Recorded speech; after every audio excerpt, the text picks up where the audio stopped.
어머니 여러분 안녕하세요. 와인과 인문학에 빠진 남자 와인문의 정화봉 소믈리에입니다. 오늘은 제가 2025년 들어서 야심차게 기획해서 진행하고 있는 파메종에서 와인 인문학 클래스 네 번째 순서이고요. 주제가 바뀌었습니다. 그림을 닮은 와인 이야기란 주제로 5월 21일 바로 진행되고 있습니다. 오늘 첫 번째 클래스에서는요. 바로 위대한 와인의 조건은 어떻게 되는지 로버트 파커의 이야기부터 시작해서요. 지금 바로 전 세계에서 가장 가보고 싶은 도시 20년째 1위를 하고 있는 파리의 시작과 역사를 한번 살펴보고요. 1863년 살롱존에서 떨어졌던 에드와드 마네의 풀바디의 점심 식사, 낙선던의 작품을 시작으로 인상파 이야기, 그리고 인상파의 정점을 이뤘던 클로드 모네와 후기 인상주의인 조르주 세라, 빈센트 반 고흐까지의 이야기와 함께 다양한 와인 이야기도 함께 전해드리도록 하겠습니다. 두 번째 그림과 닮은 이야기는 또 6월 달에 찾아오도록 하겠습니다. 자, 그럼 저와 함께 그림과 닮은 와인 이야기 첫 번째 클래스 현장으로 가보실까요? 자, 그래서 이제 이 브로르 살롱 프리베라는 게 또 미식 클래스라는 이름도 있는데요. 오늘은 그림을 닮은 와인 이야기 1편입니다. 이런 책이에요. 이 책의 표지고요. 아까도 말씀드렸듯이 작가인 정희태 님이 현재 프랑스 파리에 거주도 하시면서 루브르 박물관과 오르세 미술관의 문화해설사이시기도 하고요. 자, 이제 바로 그림으로 넘어가기 전에 제가 소믈리에에서 가장 많이 받는 질문에 대한 답을 좀 드리려고 합니다. 정화봉 소믈리에님 대체 좋은 와인은 뭡니까? 어떤 와인 사야 됩니까? 이런 질문이 소믈리에를 제가 거의 2005년도부터 소믈리에 타이틀을 받았으니까 이제 한 20년 됐네요. 제가 와인을 시작한 거는 학부 시절에 2000년 가을부터 와인에 빠지기 시작했거든요. 제가 이제 와인에 빠져 살아온 시간이 와인에 빠지지 않았을 때부터 조금 많아지기 시작했어요. 나이가 이제 점점 많아다 보니까 이제 25년째 와인에 빠져 살고 있다 보니까 좀 그림으로 넘어가기 전에 이 얘기를 좀 드려야 될 것 같습니다. 앞에 계신 이분 이름이 나와 있습니다. 로버트 파커라는 사람이에요. 화이트 와인은 영할수록 이런 색깔을 띠다가 색깔이 숙성이 될수록 점점 이렇게 진해지고, 레드 와인은 반대로 색깔이 레드 와인은 퍼플색 진하다가 이게 영한 거거든요. 점점 숙성이 진해질수록 색깔이 빠지면서 약간 영어로 표현한 가넷, 벽돌색에 가까워져요. 아, 인상파는 시시각각 시간별로 변하는 다양한 사물과 인상들을 그린 게 인상파라고요. 그 색깔들이 그냥 다양하지 않습니까? 와인도 그냥 내가 단순하게 이 클래스를 듣기 전까지 화이트와 레드만 있었는데 그게 아니라 이렇게 다채롭게 숙성에 따라서 와인의 색깔이 다릅니다. 네. 계속 볼까요? 네. 그 다음에 드디어 이제 빈센트 반 고흐가 나옵니다.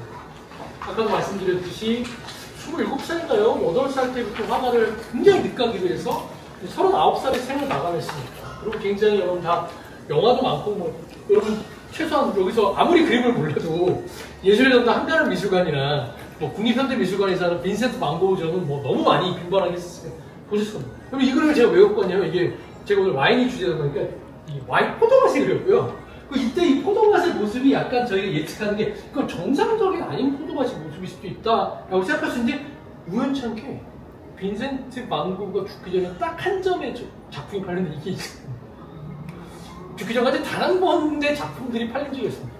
여러분 아시는 것처럼 늘 서포트를 해주던 동생도 빈센트 반 고흐가 죽고 한 1년 만에 죽죠. 그리고 두 사람의 편지와 작품들을 가지고 있던 테오의 와이프께서 지금의 네덜란드의 빈센트 반 고흐 미술관에 많은 작품을 기증하고 그 레터들을 다 모았었죠. 그게 만약에 없어졌다면 지금의 네덜란드의 빈센트 반 고흐 미술은 없었겠죠. 너무 감사하게도 그런 작품들을 다 모았습니다. 자, 이걸 뭐라고 하냐면 여러분 이건 좀 사실 좀 알아주죠. 이 포도밭에 포도나무를 갉아먹는 병충해 중에 너무나 무서웠던 병충해가 무려 유럽 포도밭에 3분의 1을 날렸던 이 필록사라는 게 있어요. 이렇게 생겼어요. 그래서 그냥 한번 전염병이 오면 막을 수가 없어요. 그러다 보니까 공교롭게 이 필록셀라를 극복하기 위한 연구가 진행되면서 어떻게 돼요? 좋은 포도를 만들려면 접붙이기도 해야 되고 그런 게 발달하게 됩니다. 역설적으로 우리도 코로나가 한번 왔다가 또 발전한 부분이 그걸 극복하기 있는 것처럼 이 필록셀라가 1800년대 중반에 유럽을 황폐화시키고 그 필록셀라를 극복하기 위해서 와인을 연구하다, 포도를 연구하다 보니까 좋은 와인들이 생산하게 되는 배경이 됐다. 야, 바로 이 너무 유명한 작품이죠. 빈센트 반 고흐가 이제 드디어 파리에서 생활을 정리하고 이제 아르로 내려가죠. 프랑스 남부 햇살이 좋은 곳으로 내려가죠. 근데 이제 고객이랑 한 2, 3주 막 싸우고 귀를 자르고 별의별 일이 많잖아요. 근데 이 그림을 보시면 어떠세요? 임파스토 기법이라는 게 원래 전해질 수 있는 고흐가 굉장히 즐겼습니다. 굉장히 두껍게 덧칠해서 썼습니다. 그게 빈센트 반 고흐의 특징이고, 빈센트 반 고흐의 가장 커다란 특징 중에 하나가 바로 이 노란색을 굉장히 좋아했죠. 그리고 빈센트 반 고흐를 대표하는 해바라기 작품을 보시면 굉장히 그 노란색들이 어떻게 저렇게 다채롭게 아름다운 색깔로 표현될 수 있을까. 그래서 이 그림을 보면은 저는 왠지 이렇게 여행 가고 싶은 이렇게 파리의 그 남부 쪽으로 가서 이제 커피 한 잔. 물론 우리나라도 카페가 많지만, 네, 그다음에 이 너무나 유명한 작품이죠. 바로 이 빈센트 반 고흐의 어떤 그때 그 당시에 어떤 외로움, 갈등, 방황들이 바로 이 아까도 얘기했지만 노란색의 그것들이 표시가 돼서 별이 빛나는 밤. 네.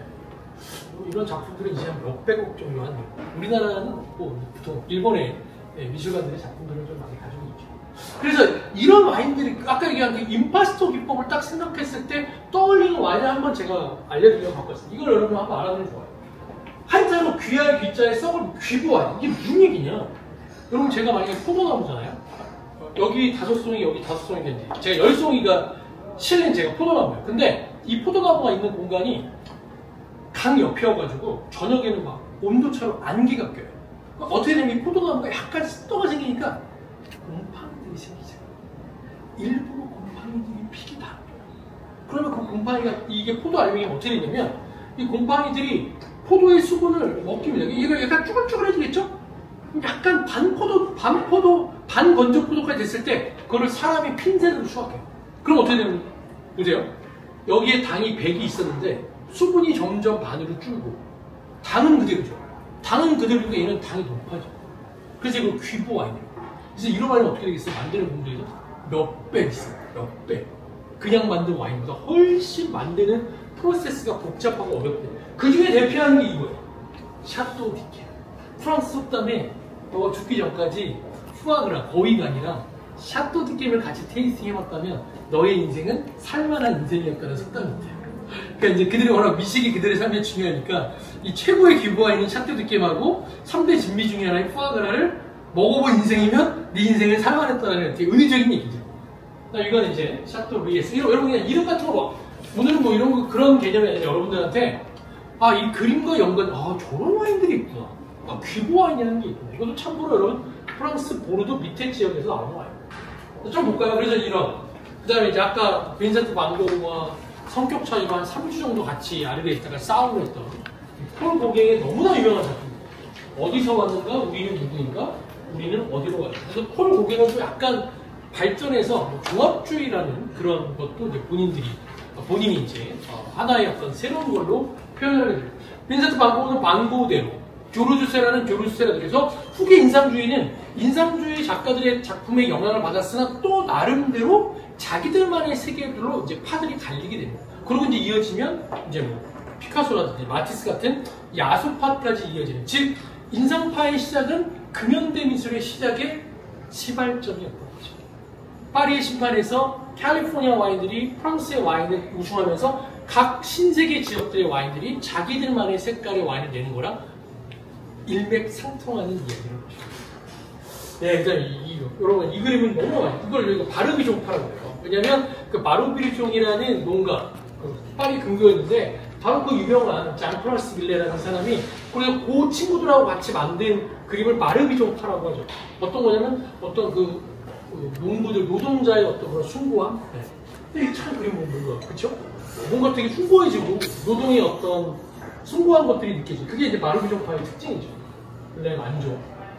그래서 혹시 여러분 와인에 지금 여러분들이 지금 앞에 있는 와인, 이 와인을 이해할 때 여러분 이걸 좀 이해하시고, 제가 그 공중파 또 한 번 나갔던 게 여러분 아무도 모르실 거예요. 와인을 주제로 SBS 드라마가 있었습니다. 그 드라마 제목이 때로와였어요. 주인공이 누구였었냐면 한혜진 씨였고요. 제가 한혜진 트레이너로 나왔습니다. 섭외가 와서, 왜냐면 그 내용이 한혜진 씨가 소믈리에 대회 나가고 우승하는 거였거든요. 제가 이제 소믈리에 우승자니까 제가 옆에서 한혜진 씨 막 디케이팅하는 트레이너하고 그랬는데 요건 좀 이해하셔야 돼요. 뭐냐면 때로하는 불어인데 영어로 트랜스레이션.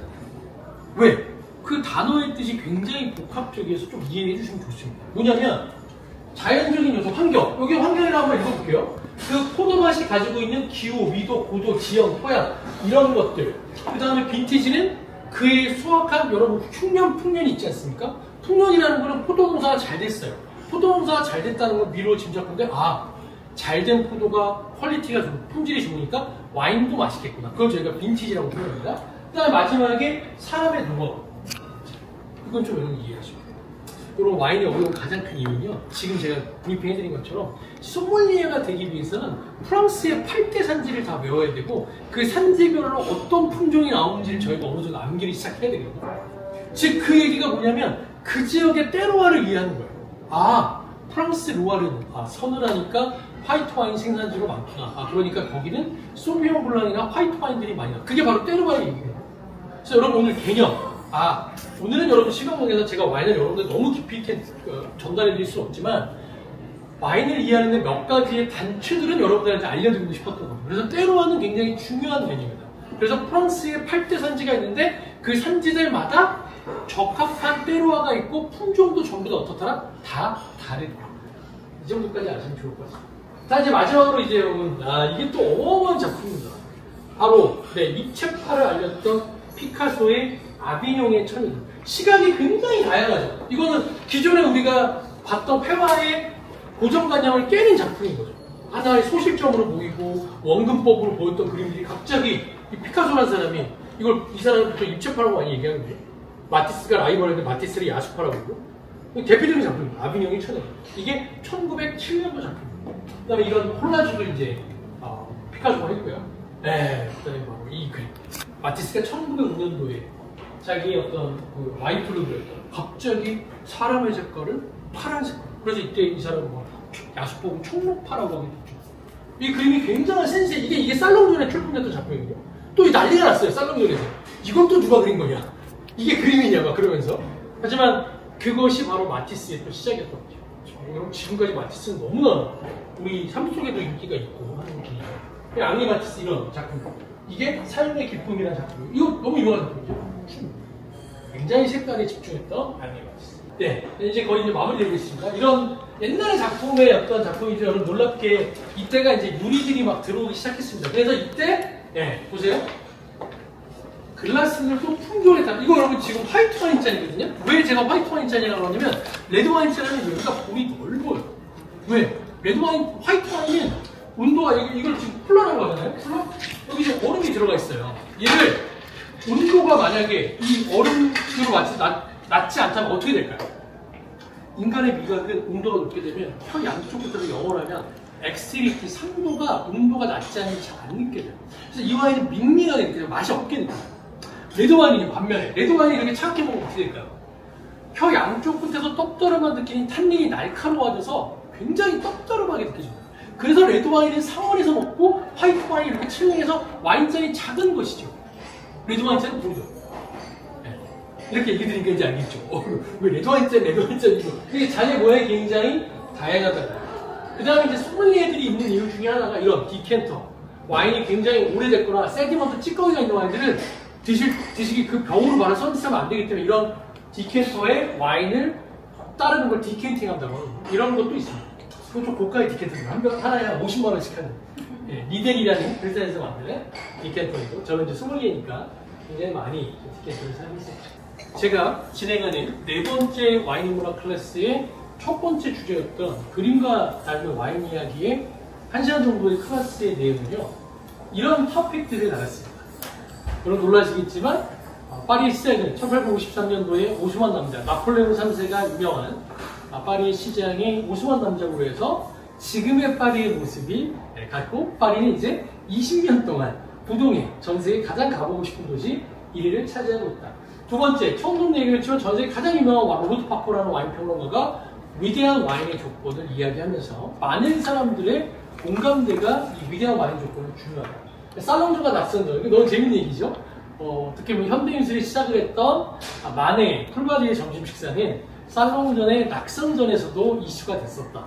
그리고 그 만해의 뒤를 이었던 클로드 모네와 이런 사람들이 인상파 전시를 하게 되는데, 첫 번째 인상파 전시는 그들이 정한 게 아니라 루이 르로이라는 평론가가 나와서 그림, 벽지보다 못한 그림이다라고 비평을 했었고, 거기에 이제 인상이라는 표현을 쓰면서 이 인상파의 전시는 1886년도까지 이어지고 마지막에 보여드렸던 많은 빈센트 반 고흐나 폴 고겐이나 조르주 세라 같은 후기 인상주의와 지금까지 그 뒤로 이제 추상미술이라든지 피카소, 그다음에 우리나라에도 작품들이 많이 있는데 그런 걸로 이어지는 거죠.